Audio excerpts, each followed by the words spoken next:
இப்போது சார்கிட்ட நான் வந்து, சார் இந்த 5 லட்சத்தை எனக்கு 100 ரூபா கொடுக்க முடியுமா சார்? 100 ரூபாவா? எதுக்கு? இல்லை சார், எங்கள் அம்மாட்ட நான் லட்சக்கணக்கில் சம்பாதிப்பேன் சொன்னேன் சார். அவங்ககிட்ட போய் இந்த பணத்தை நான் காட்டினேன் சார், லட்சமான்ட்டு. அது 100 ரூபா கொடுத்தா நிறையா இருக்கும்ல சார், அதுக்காக சார்.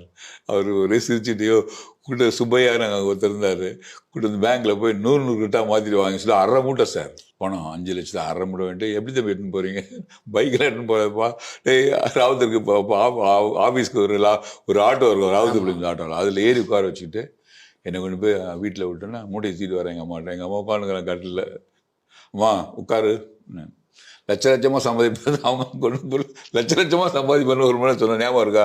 சரிப்பா, இப்போ என்னப்பா அதனால இப்போ சம்பாதிச்சிட்டமா, இந்த பாருங்க இது அட்வான்ஸ் தான், இது தெரிஞ்சுங்களா, கார் வாங்க போகிறேன், இதில் இங்கே பாருங்கள் கொடுத்துருக்காங்க பாருங்க, நம்ப மாட்டீங்கன்னு சொல்லி கழட்டி அப்படியே உட்கார வச்சு மேலே தூக்கி போட்டேன், கடற்கடன்னு கொட்டினேன், அப்படியே பண மழையில் கொட்டினேன்.